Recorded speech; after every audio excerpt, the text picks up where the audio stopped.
ಪಾದ ಪಂಕಜ ನಮೋ ನಮಃ ನಮೋ ನಮಃ. ಶ್ರೀಯುತರಾದಂತಹ ಶ್ರೀ ಬಸಯ್ಯ ಸೊಮ್ಮಯ್ಯ ಹಾಗೂ ಅವರ ಎಲ್ಲ ಕುಟುಂಬಸ್ಥರು ಸೇರಿಕೊಂಡು ಮಳಿಮಠ ವಂಶಸ್ಥರ ಕುಲದೇವರಾದಂತಹ ಭದ್ರಕಾಳಿ ಸಮೇತರಾದ ಶ್ರೀವೀರಭದ್ರರನ್ನು ಶಾಂತಗೊಳಿಸಬೇಕೆಂದುಕೊಂಡು ಶುಭ ಮುಹೂರ್ತವನ್ನೇ ನೋಡಿಕೊಂಡು ಶುಭ ಹಾರೈಸುವ ಎಲ್ಲರನ್ನು ಒಟ್ಟಿಗೆ ಬರಮಾಡಿಕೊಂಡು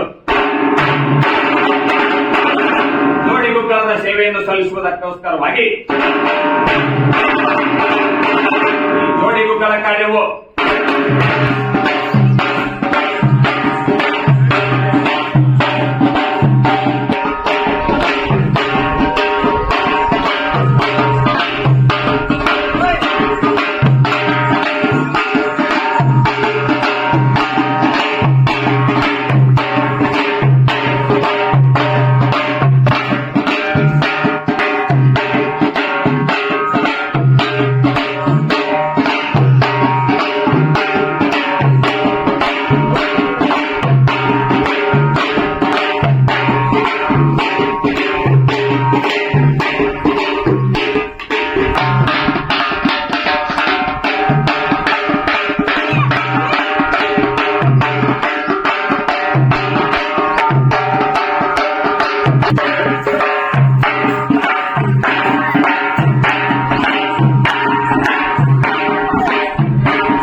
ಪರಮ ಪಾವನ ಚರಿತ್ರ ಚಾರುತರ ಸನ್ಮೋಹನಾಂಗ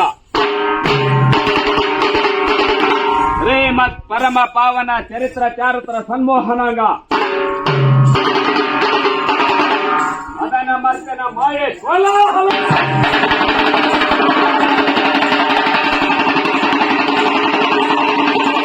ನಿತ್ಯ ನಿರಂಜನ ನಿಗಮ ಗೋಚರ ನಿತ್ಯ ಪರಿಪೂರ್ಣ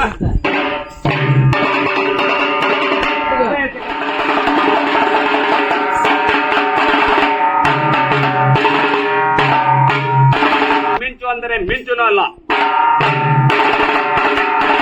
ಅಂತಹ ಮಿಂಚಿನೊಳಗೆ ಮಿಂಚಾಡುವಂತಹ ಪಂಚಮುಂಡ್ರಾಸುರನೆನ್ನುವಂತಹ ನರರಾಕ್ಷಸನು ಬ್ರಹ್ಮಲೋಕವನ್ನೇ ನುಗ್ಗಿದವನಾಗಿ ಬ್ರಹ್ಮದೇವರನ್ನು ಕುರಿತು ಘೋರವಾದ ತಪಸ್ಸನ್ನೇ ಮಾಡಲು ಆರಂಭಿಸಿದನು. ಅವನು ಮಾಡುವಂತಹ ತಪಸ್ಸಿಗೆ ಮೆಚ್ಚಿದಂತಹ ವರಕಮಲೋದ್ಭವನಾದ ಬ್ರಹ್ಮದೇವನು ಧರೆಗಿಳಿದು ಬಂದು, ಎಲ್ಲೆಲ್ಲವ ಪಂಚಮುಂಡ್ರಾಸುರ,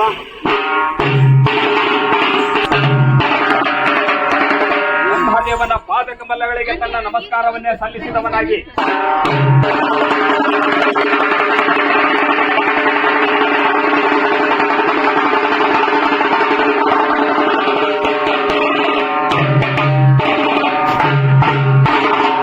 ಬ್ರಹ್ಮದೇವರಿಗೆ ತನ್ನ ಮನಸ್ಸಿನ ಇಚ್ಛೆಯನ್ನು ಹೇಳಲಾರಂಭಿಸುತ್ತಾನೆ. ಅದು ಹೇಗೆಂದರೆ, ಬ್ರಹ್ಮದೇವನೇ, ಈ ಭೂಮಿಯ ಮೇಲಿರುವಂತಹ ನರರಿಂದಾಗಲಿ ಯಕ್ಷ ರುದ್ರಾದಿಯಂದರಿಂದಾಗಲಿ ದೇವಾನು ದೇವತೆಗಳಿಂದಾಗಲಿ ಹರಿಶುರ ಬ್ರಹ್ಮಾದಿಯರಿಂದಾಗಲಿ ಆಯುಧಗಳಿಂದಾಗಲಿ ಅಸ್ತ್ರಗಳಿಂದಾಗಲಿ ಹಗಲಿನಲ್ಲಿ ಬೆಳಕಿನಲ್ಲಾಗಲಿ ഇരുಳಿನಲ್ಲಾಗಲಿ ಯಾವುದೇ ಸಮಯದಲ್ಲೂ ನನಗೆ ಯಾರಿಂದಲೂ ಮರಣವೇ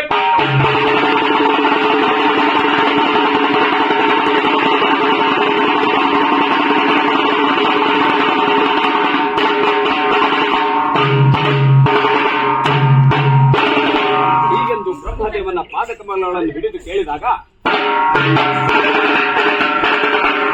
ಬ್ರಹ್ಮದೇವನು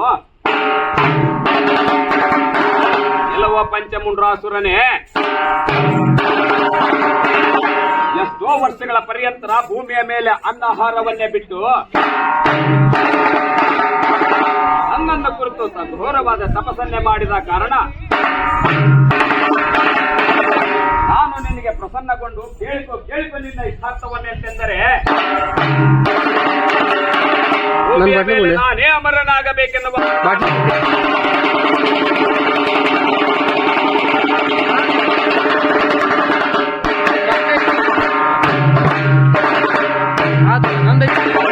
ಎಲ್ಲವ ಪಂಚಮುಂಡ್ರಾಸುರ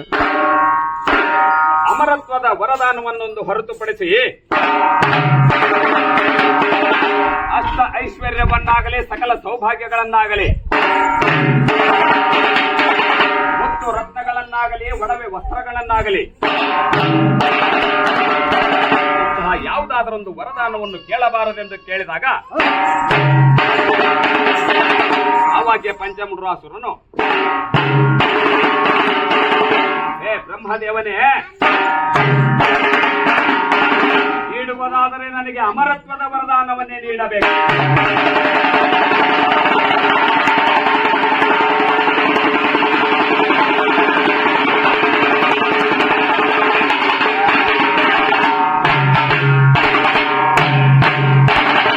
ಇಲ್ಲವಾದಂತಹ ಸಮಯದಲ್ಲಿ ಬ್ರಹ್ಮನನ್ನಾಗಲಿ ವಿಷ್ಣುವನ್ನಾಗಲಿ ಹಾಗೂ ಪರಶಿವನನ್ನಾಗಲಿ ಭೂಮಿಯ ಮೇಲೆ ಯಾರು ಸುತ್ತಿಸಕೂಡದೆಂದುಕೊಂಡು ಈ 7 ಭುವನಗಳಿಗೂ ನಾನೇ ಸಾರುತ್ತೇನೆಂದು ಹೇಳಿದಾಗ ವಿಠಲ ಬ್ರಹ್ಮದೇವನು ಬಿಡಲಾರನು ಈ ಪಂಚಮುಂಡ್ರಾಸುರನ ಅಮರತ್ವದ ವರದಾನವನ್ನು. ನನ್ನಿಂದ ಇವನಿಗೆ ಅಮರತ್ವದ ವರದಾನವು ಪ್ರಾಪ್ತಿಯಾದ ಬಳಿಕ ಇವನ ಉದ್ಘಟತನವು ಅತಿರೇಕಕ್ಕೆ ಏರಿದ್ದಾದರೆ ಇವನಿಗೆ ಮುಂದಿನ ದಿನಗಳಲ್ಲಿ ಅಪಮೃತ್ಯುವು ಸಂಭವಿಸಬಹುದೇ?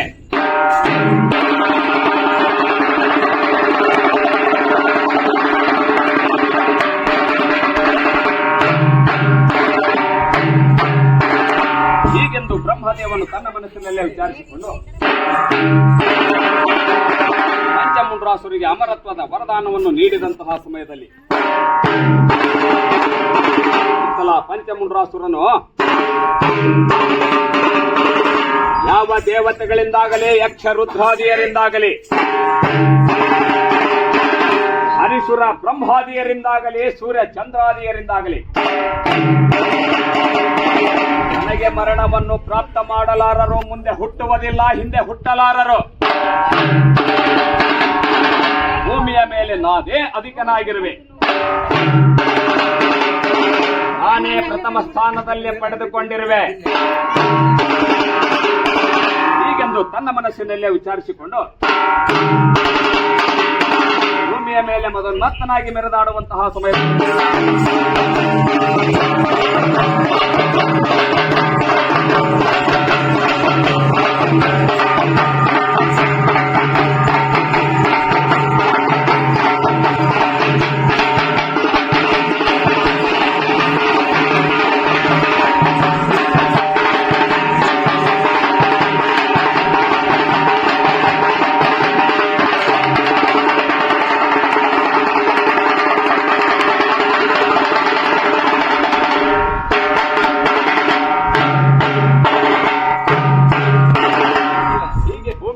ಮೆರೆದಾಡುತ್ತಾ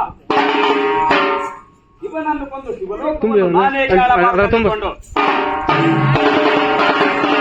ಶಿವನನ್ನು ನಾಶಗೊಳಿಸಬೇಕೆಂದು ತನ್ನ ಕೈಲಾಸ ಮಾರ್ಗವನ್ನೇ ಬೆಳೆಸುವಂತಹ ಸಮಯದಲ್ಲಿ ಎಲ್ಲ ದೇವಾನುದೇವತೆಗಳು ಪಂಚಮುಂಡ್ರಾಸುರನು ಮಾಡುವಂತಹ ಉಪದ್ರವನ್ನು ಸಹಿಸಲಾರದೆ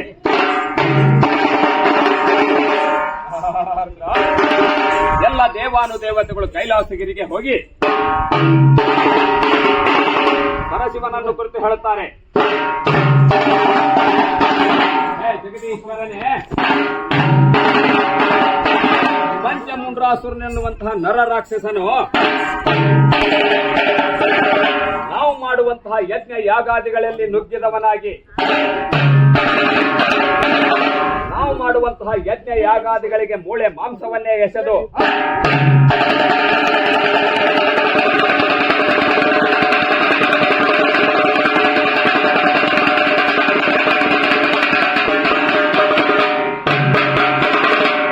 ನಾವು ಮಾಡುವಂತಹ ಶಿವಪೂಜೆಯನ್ನು ಭಗ್ನಗೊಳಿಸುತ್ತಿರುವನು ದೇವ.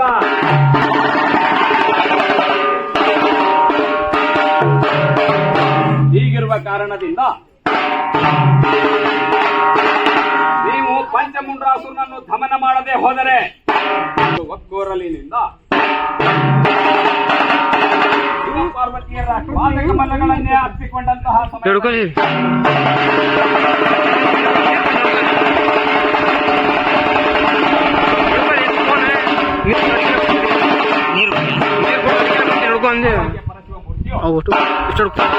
ಪಂಚಮುಂಡ್ರಾಸುರನು ಮಾಡುವಂತಹ ತಾನೇ ಜಂಗಮನ